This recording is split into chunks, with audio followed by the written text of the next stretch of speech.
இப்படியெல்லாம் வண்டு சொனப்புழு உளுந்து எல்லாம் பூச்சி உளுந்து எல்லாம் சிக்கன் இடத்துல ஆமாங்க. அது அடுத்ததா ஒரு ஸ்பூன் வந்து இந்த நைனி சிக்கன் மசாலா தான் போட்டுக்கிட்டேன். சூப்பராக கொத்தமல்லி தழையை போட்டு நான் அடுப்பை ஆஃப் பண்ண போகிறேன். கொத்தமல்லி தழை போட்டாச்சுங்க. இதாங்க விதை மஞ்சள். இப்போ கொஞ்சம் மஞ்சள் வந்து எடுத்து வச்சிட்டோம். இங்கே கொஞ்சம் இருக்குது. எல்லாருக்கும் வணக்கம். இது நம்ம காக்கை கூட்டம். இன்னைக்கு வந்து நம்ம வீட்டை சுற்றி இருக்கிற இடத்த தான் சுத்தம் பண்ணிட்டு இருக்கோம். நாங்கள் இன்னைக்கு பாருங்கள், இந்த பூ எவ்வளோ பூ பூத்துருக்குன்னு சொல்லிட்டு அழகாக இருக்குல்ல, சூப்பர். இது வந்து திருடிட்டு வந்த செடி தான். இது நம்ம ஏற்காடு போகும்போது அங்கேருந்து ரோட்டில் இருந்த செடியில் ஒரு கிளை ஒடிச்சிட்டு வந்து நான் வச்சேன். அது இன்னைக்கு இவ்வளோ பூ பூத்துருக்கிறது பார்க்கறதுக்கு ரொம்ப சந்தோஷமாக இருக்குது. இன்றைக்கி கொஞ்சம் செடிங்களெல்லாம் கட் பண்ணி விட்டுறலான்னு. கிருஷ்ண கமலத்தில் 2 கலர் இருக்குது. ஆனால் அதெல்லாம் பார்த்தீங்களா இப்படி பூச்சி விழுந்துருச்சுன்னு. இந்த பாரு, இங்கே பாரு ஐநாறு, இங்கே பாரு எப்படி ஒரு பூ இதுன்னு. என்னடா இது, இப்படியெல்லாம் வண்டு சொனப்புழு உளுந்து எல்லாம் பூச்சி உளுந்து எல்லாம் ஒரு மாதிரி ஆயிடுச்சு. இன்றைக்கி இதெல்லாம் கட் பண்ணி விட்டுறலாம், புது துளிர் வரட்டும் அப்படிங்கிறதுக்காக கட் பண்ண போகிறேன். அதுவும் இல்லாமல் இந்த பலா மரத்துலேயும் பாருங்கள் இலை விழுந்து ஏகப்பட்ட இலையாக கிடக்குது. அதையும் சுத்தம் பண்ணலான்னு. ஆனால் நான் வந்து இந்த மரத்தில் இலை விழாது அப்படிங்கிற ஒரு எண்ணத்தில் தான் இந்த மரத்தையே வச்சேன். ஆனால் இலை ஏகப்பட்டது விழுந்துட்டு தான் இருக்குது. என்ன மாதிரி நீங்களும் நினச்சிக்கிது வச்சிடாதீங்க, கட்டாயமாக இலை விழும். அந்த மரத்தில் கூட விழுறதில்ல, நார்மல் பலா மரத்தில் கூட விழுறதில்ல. ஆனால் இந்த மரத்தில் நிறைய விழுதுங்க, ஏகப்பட்டது விழுந்து. மாதத்துக்கு 2 ட்ரிப் நம்ம சுத்தம் பண்ணிகிட்டே இருக்கணும். அடுத்ததாக இதே பூ வந்து இன்னொரு செடி வச்சுருக்கிறேன் இங்கே. ஆனால் இது என்ன கலர்னு தெரியல. இது வந்து ஒயிட்டுன்னு நினைக்கிறேன். நானும் சுகன்யாவும் இது ஒரு ட்ரிப் ஒடிச்சிட்டு வந்தோம். ஒயிட்டு, இதுலேயே எல்லோவும் இருக்குது. பார்க்கலாம் என்னென்ன கலர் நமக்கு கிடைக்குது அப்படின்னு. இதுவும் சீக்கிரத்தில் வெகு விரைவில் பூ பூக்க ஆரம்பிச்சிடும். சிக்கன் இடத்துல ஆமாங்க. அதில் இருக்கிற சந்தோஷம் வேறு எதுலேயுமே கிடைக்காது தெரியுமாங்க. என்னமோ ஒரு போருக்கு போய் ஜெயிச்ச மாதிரி ஒரு சந்தோஷம் கிடைக்கும். அப்படி திருடிட்டு வர்றதில்ல, தெரியும், செடி திருடுறதுல மட்டும். எல்லாமே சிரிக்கிறாங்க நம்ம சுற்றி இருக்கிறீங்க எல்லாருமே. மானக்கேடா தான் இருக்குது. இந்த அக்காவுக்கு ஏன்னா காசு இல்லையா, பணம் இல்லையா, அதெல்லாம் பார்த்து வாங்குறது. எதுக்கு அப்படி அடுத்தவங்க விட்டு செடி எடுக்குன்னு கேட்பாங்க. அப்படின்னு கேட்பாங்களா? இல்ல இல்ல, நான் ரோட்ல யார் வீட்லயும் கேட்காமலாம் எடுக்க மாட்டேன். ரோட்ல இருக்குது இல்லைங்களா. ஏற்காடு போனா நிறைய செடி தெரிஞ்சு வச்சா அந்த பூ தெரியாது வச்சா என்ன பூ அதிசயமா பார்த்துட்டே இருக்கணும். ஆமா, அது இல்லாம ரோட்ல இருக்கிறதான் பறிப்பேன். பிள்ளையாரையே திருடி வச்சாதாங்க சத்து இருக்குதுன்னு சொல்றாங்க, சக்தியா இருப்பாராம். அப்படி இருக்கும்போது நம்ம செடியும் திருடி வச்சாதான் வந்து நிறைய பூ பூக்கும். அதுக்கு தான். ஓகே சரி தம்பி, டியூட்டி ஆரம்பிச்சிரு. சவுண்டு வருதுங்கிறதுக்காக நிறுத்தி வச்சிருக்காங்க ஒர்க்கை. அடுத்ததாக இந்த பக்கம் வீட்டுக்கு பின் சைடுமே எங்கேருந்து பூ இலை கொட்டுதுன்னே தெரியல. எனக்கு தெரிஞ்சு இந்த இலை வந்து மகிழம்பூ இலை. மகிழம்பூவோடைய இலைகள் தான் இந்த பக்கம் கொட்டுது. அதையும் வந்து கூட்டி சுத்தம் படுத்திடலாம். வீட்டை சுற்றி நமக்கு வந்து இப்படி குப்பை விழுதுங்கிறதுக்காகலாம் கவலைப்படக்கூடாது. ஏன்னா இந்த மரங்கள்லாம் இருக்கிறதுனால தான் எங்கள் வீடு ரொம்ப குளிர்ச்சியாக இருக்குது. உள்ளார வந்து ரொம்ப குளிர்ச்சியாக இருக்கும். எவ்வளோ வெயில் அடித்தாலும் உள்ளே சூடாகவே இருக்காது, நல்லாயிருக்கும். அதனால் இப்படி குப்பை விழுதுங்கிறதுக்காகலாம் நம்ம செடி வைக்காமல் இருக்கக்கூடாது. ஓகேங்களா? அப்புறம் இன்றைக்கி இங்கே உங்ககிட்ட ஒன்று காட்டுறேன். நம்ம பட்டர் ஃப்ரூட் மரம் தான் இது. இந்த பட்டர் ஃப்ரூட் பார்த்தீங்களா எவ்வளோ பூ வச்சுருக்குதுன்னு சொல்லிட்டு. ஆனால் எத்தனை காய் வைக்க போகுதுன்னு தெரியல. இதுதான் ஃபஸ்ட் டைம் பூ வச்சுருக்கு. பூ வந்து 2 டைம் வச்சிருச்சு. இந்த ட்ரிப் தான் காய் வச்சிரும்னு நினைக்கிறேன். ஏன்னா போன ட்ரிப்லாம் பயங்கர வெயிலுங்களா, அதில் செடியே கருவுற அளவுக்கு ஆயிடுச்சு. இந்த ட்ரிப் தான் வந்து பாருங்கள், மரம் ஃபுல்லாகவே பூவாகவே இருக்குது. பார்க்குறதுக்கு அவ்வளோ சூப்பராக இருக்குது. இந்த மரம்லாம் எங்கள் வீட்டுக்கு மேலே வரைக்கும் போய் அப்படியே எங்கள் வீட்டை அப்படியே சூழ்ந்து வந்துருச்சுனாக்கா வீடே அப்படியே இன்னும் குளிர்ச்சி ஆயிரும். அதனால் மரம் தயவு செஞ்சு வீட்டை சுற்றி நிறைய மரம் வைங்க. வீட்டுக்கு எந்த ஒரு பாதிப்புமே வராது. ஜில்லுன்னு இருக்குது தானே, அந்த சைடு நிற்கிறத விட இந்த சைடு இன்னும் ஜில்லுன்னு இருக்குது. எவ்வளோ அழகாக வந்து தேன் பூச்சி வந்து உட்காருது பார்த்தீங்களா பூ பூக்கிறதுல. அதுக்கு தாங்க வந்து பூக்கள் கிட்ட தேனி வந்து வைக்கிறது. நம்ம இந்த தேனிலாம் நாங்கள் வைக்கல. இது வந்து கொசு தேனி ஆட்டுக்குது. ஏக்கா குட்டி குட்டியாகுதுண்ணே, ரொம்ப குட்டி குட்டியாகுது. இந்த தேனிலாம் உட்காரதுனால தான் இந்த பழங்கள் வந்து காய்கள் வந்து உற்பத்தி ஆகுது. பாருங்கள் அழகாக இருக்குது. குட்டி தேனி தான் நினைக்கிறேன். ஆமாம். ஆமாம் நிறையா இருக்குது. நான் பக்கத்தில் போனாலே ஓடி போயிடுது. அதுக்கு பயந்துட்டு தான் நான் போகலை. நான் எல்லா மரத்துங்கிட்டையும் வந்து எல்லா பூக்கள்லேயும் வந்து உட்காருது. ஓகே, இனி வந்து அடுத்தடுத்து வேலைகளை பார்க்கலாம். தம்பிக்கு உடம்பு முடியல, அதனால் போய் முதல்ல தம்பியை பார்த்துட்டு வரலாம். விகாஸ் தம்பியை. விகாஸ் தம்பி எப்படி நினச்சபடியே மட்டம் போட்டியா?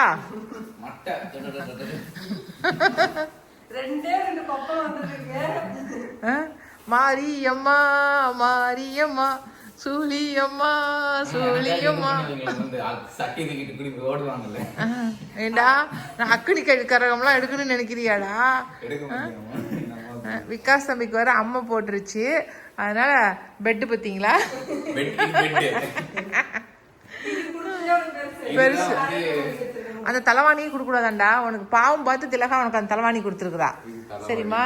ஆமாம், அந்த தலைவாணி வந்து படுக்காம வெறும் வேஷ்டி மட்டும் தான் விரிச்சு படுக்கணும். இன்னைக்கு ஃபுல்லாக விகாஸுக்கு என்னென்னா இளநீ குடிச்சிட்டு வெறும் தயிர் சோறு சாப்பிட்ணும். வீட்டில் வந்து தாளிப்பு எதுவும் செய்யக்கூடாது. ஓகே? ஹோட்டலில் சிக்கன் சாப்பிட்டீல்ல, அதான் வெயிலுக்கு சூடு தூக்கி உனக்கு சிக்கன் பாக்ஸ் வந்துருச்சு. ஓகே, எது வந்தால் பரவாயில்ல, ஆனால் ஒரு வாரம் லீவு எனக்கு வருது அப்படின்னு நினைக்கிறது தான் மைண்ட் வாய்ஸ் எனக்கு தெரியுது. எல்லாருமே இது எல்லாருமே பண்ணுவாங்க. நானும் 10th எழுதும் போது என் கூட ஒரு 10 பேர் வந்துட்டு அம்மா போட்டிங்களா வந்து உட்காந்துட்டு இருந்தாங்க.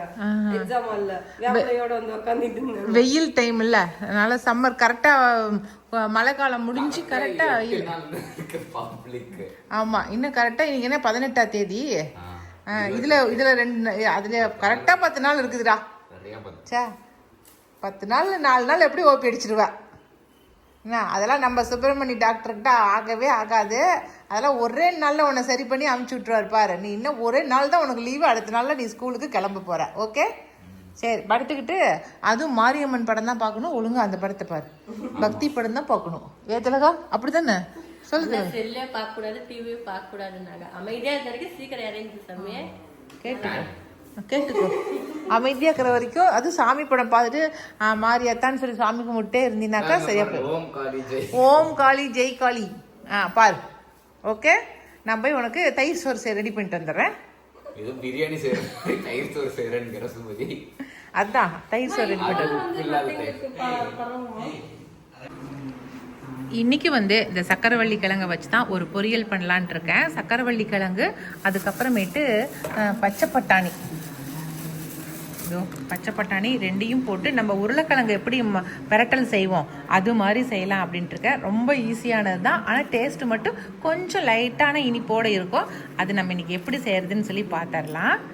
ஓகே, எப்போ உருளைக்கிழங்கே நம்ம செஞ்சிட்டு இருக்கிறது வேண்டாம். உருளைக்கிழங்கை விட நமக்கு அந்த சக்கரவள்ளி கிழங்குல தாங்க விட்டமின் சத்துக்கள் எல்லாமே அதிகமாக இருக்குது. அதனால் நம்ம குழந்தைங்களுக்கு அடிக்கடி இந்த சக்கரவள்ளி கிழங்கை வந்து சேர்த்திக்கணும் அப்படின்னு சொல்லி சொல்கிறாங்க. அதனால் இந்த சக்கரவள்ளி கிழங்கை வந்து முதல்ல கட் பண்ணி தோல் சீவி சின்ன சின்ன பீஸாக கட் பண்ணிக்கலாம். நம்ம சக்கரவள்ளி கிழங்கை வந்து நல்லா கட் பண்ணிட்டேங்க. கூட வந்து பச்சை பட்டாணி உரிச்சு வச்சாச்சு. பெரிய வெங்காயம், தக்காளி, இஞ்சி, பூண்டு எல்லாமே எடுத்து வச்சுட்டேன். இப்போ நம்ம இதை வேக வைக்க வேண்டியது தான். இப்போ சக்கரவள்ளி கிழங்கு இப்படி வேக வச்சிடலாம். இப்படி வேக வச்சமாவே நல்லா வெந்துடும். ரொம்ப கொலைய வேக வைக்க வேண்டியதில்லை, நார்மலாக வெந்துச்சுனாக்கா போதுங்க. இது கூட பச்சை பட்டாணியும் போட்டு வேக வச்சிடலாம். இப்போ இதில் கொஞ்சமாக உப்பு சேர்த்திக்கலாம்.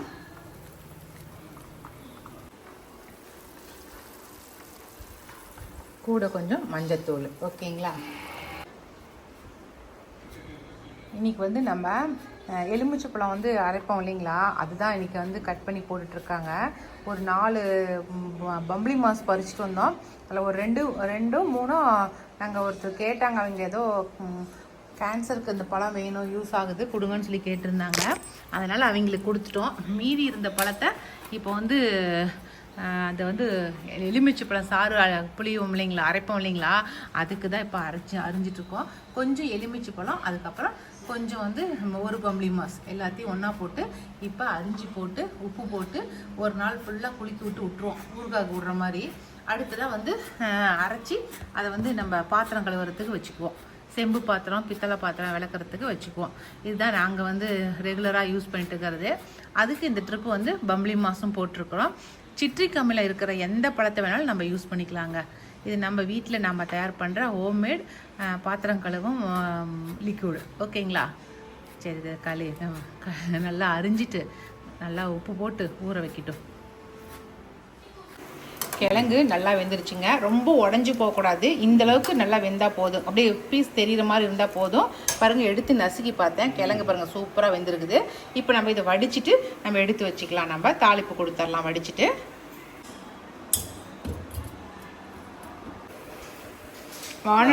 வானலில் எண்ணெய் ஊற்றிக்குங்க. கடுகு, கடலப்பருப்பு, உளுத்தம்பருப்பு, சீரகம் இது 3 போட்டுக்கலாம். நம்ம போட்டுட்டு அடுத்ததாக வந்து பெரிய வெங்காயம், பச்சை மிளகா 2, கருவேப்பிலை இதெல்லாம் போட்டு தாளிச்சிக்கலாம்.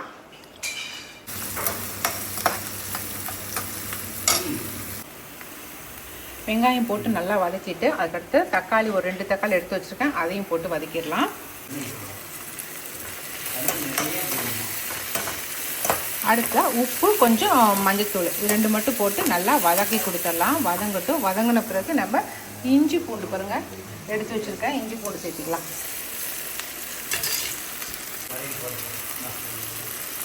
இஞ்சி பூண்டு போட்டேன். அதையும் நல்லா வதக்கிக்கலாம். அடுத்ததாக ஒரு ஸ்பூன் வந்து இந்த நைனி சிக்கன் மசாலா தான் போட்டுக்கிட்டேன். நீங்கள் வந்து எந்த மசாலா வேணால் போட்டுக்கங்க. ஏன்னா நான் இது யூஸ் பண்ணுறதுனால அதை போட்டுக்கிட்டேன். அதுக்கப்புறம் நார்மல் மிளகாய் தூளும் போட்டுக்கலாம். நான் அது கொஞ்சம் நல்லா ஸ்மெல்லு நல்லா வாசமாக நல்லா இருக்குங்கிறதுனால அதை போட்டுக்கிட்டேன். கூட வந்து கொத்தமல்லி தூள். அவ்வளோதாங்க. இப்போ எல்லாத்தையும் போட்டு கிளறி கொடுத்துட்டு நம்ம கிழங்கு எடுத்து போட்டுற வேண்டியது தான்.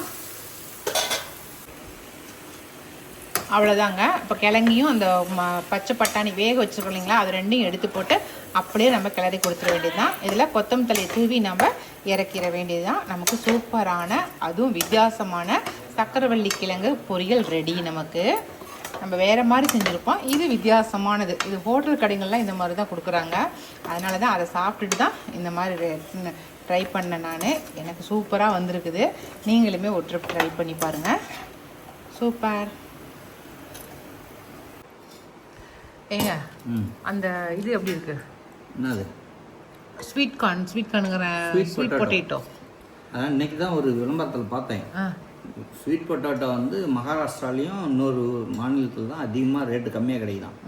அதை வாங்கி அது ஒரு மிஷினில் தோல் சீவிட்டு கழுவிட்டு காய வச்சு அது கட் பண்ணி பவுட்ரு பண்ணி வெளிநாட்டுக்கு எக்ஸ்போர்ட் பண்ணுறாங்களாம். பல லட்சம் ரூபாய் வருமானம் அதில். அதனால் அதை நினச்சிட்டு நாமளும் ஆரம்பிச்சிடலாமா அரைக்கிறதுக்குன்ட்டு.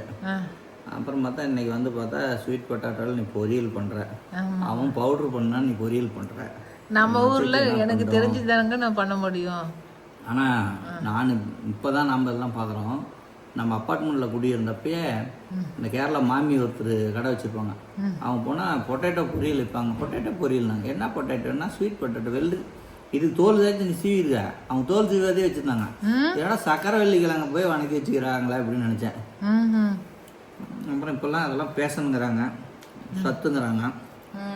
ஏதோ ஒன்று போட்டு விடலாம். லஞ்சுக்கு வந்து ஸ்வீட் பொட்டேட்டோ பொரியல், வெண்டைக்காய் பொரியல், பச்சை பயிறு குழம்பு.